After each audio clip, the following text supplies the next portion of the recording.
Assalamualaikum warahmatullahi wabarakatuh. Kami dari kelompok 4 akan membawakan presentasi dengan judul Pendekatan Moneter, Neraca Pembayaran Internasional.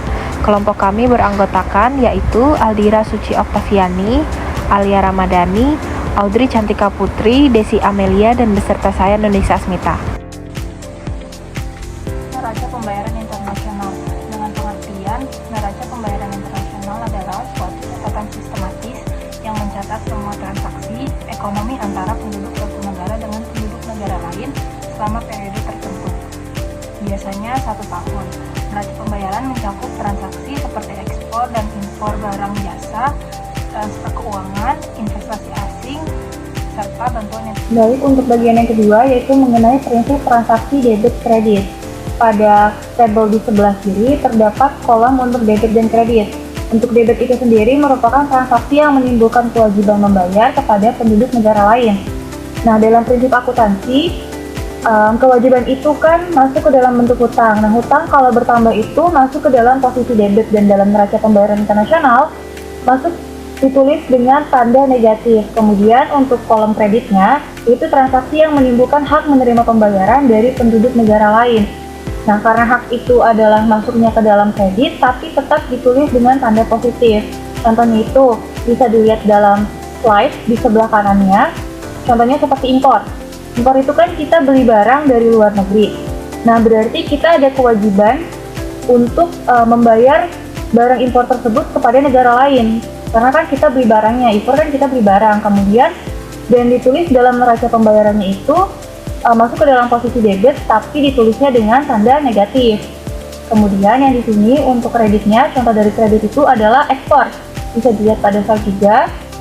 Ekspor itu kan negara lain beli produk kita, dan kita menerima uangnya. Jadi ekspornya ditulis di dalam posisi kredit, tapi dalam bentuk positif. Contohnya itu bisa dilihat pada slide, ekspornya itu dia ditulisnya positif, dan impornya negatif. Jadi 250.000 dikurang dengan 300.000, hasilnya itu surplus defisit. Kenapa defisit? Karena minus. Jadi ditulisnya 250 dikurang 300.000 sama dengan 50.000 minus. Kalau minus ditulis pakai tanda kurung. Dasar-dasar waktu pencatatan transaksi pembayaran. Semua transaksi jual beli barang dan juga transaksi penunaian jasa selalu terdiri dari 3 fase, yaitu yang pertama ada fase terjadinya perjanjian atau penawaran, yang kedua ada fase penyerahan barang atau penunaian jasa, dan yang ketiga ada fase pembayaran. Sejalan dengan kenyataan bahwa transaksi jual beli terdiri atas 3 fase dalam pelaksanaannya, maka bagi kita dalam mengatasi persoalan di atas, ada 3 macam pilihan time basis atau dasar waktu yang masing-masing mempunyai kebaikan-kebaikan serta kelemahannya sendiri. Yang pertama itu ada dasar waktu pembayaran. Di sini transaksi dianggap terjadi pada saat diadakan pembayaran. Bagi negara yang menggunakannya, cara ini merupakan cara yang paling mudah digunakan oleh RAN. Setelah itu yang kedua ada dasar waktu perjanjian atau yang bisa kita sebut the transaction time basis. Di sini ekspor dan impor dianggap terjadi bukan pada saat pembayaran, melainkan pada saat perjanjian ditandatangani. Nah, setelah itu yang ketiga ada dasar waktu penyerahan atau the movement time basis. Di sini transaksi ekspor dianggap terjadi pada saat barang meninggalkan daerah pabean negara ekspor, sedangkan transaksi impor dianggap terjadi pada saat barang memasuki daerah pabean negara pengimpor. Pengertian balance of payment atau BOP adalah catatan rinci yang berisi semua transaksi moneter yang terjadi antara penduduk suatu negara dengan negara lain selama periode tertentu. Balance of payment menjadi salah satu indikator yang akan memantau aliran dana dalam mengembangkan ekonomi.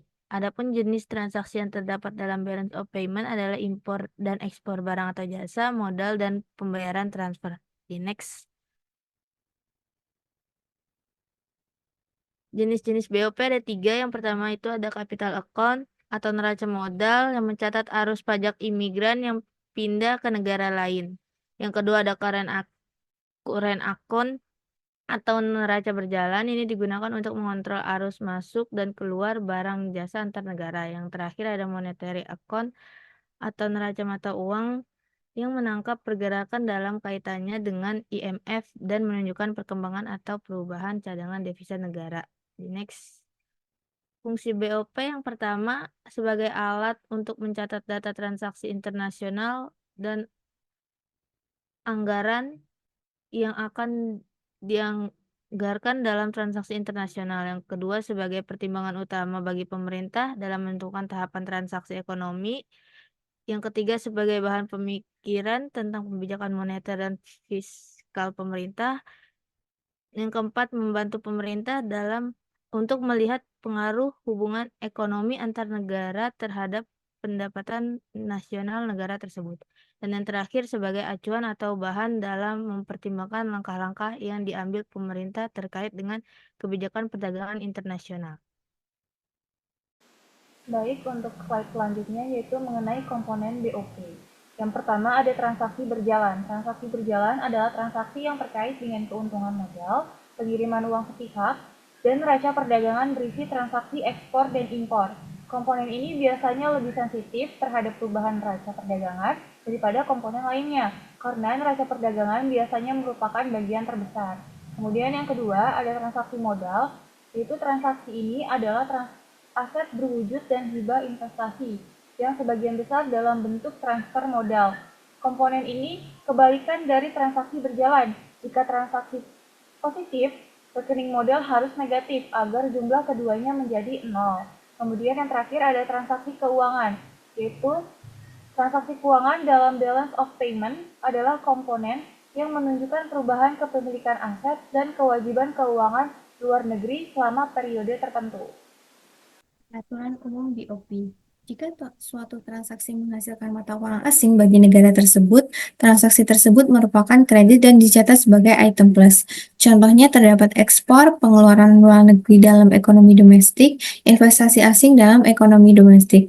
Lalu, jika suatu transaksi melibatkan pengeluaran mata uang asing, maka transaksi tersebut merupakan debit dan dicatat sebagai item negatif.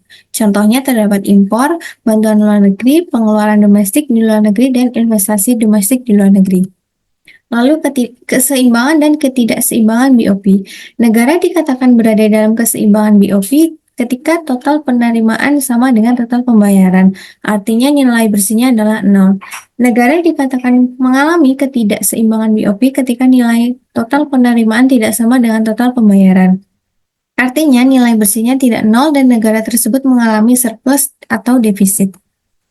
Penyebab dan solusi ketidakseimbangan. Penyebabnya terdapat kebijakan fiskal, penurunan ekspor, pergerakan modal internasional, dan inflasi.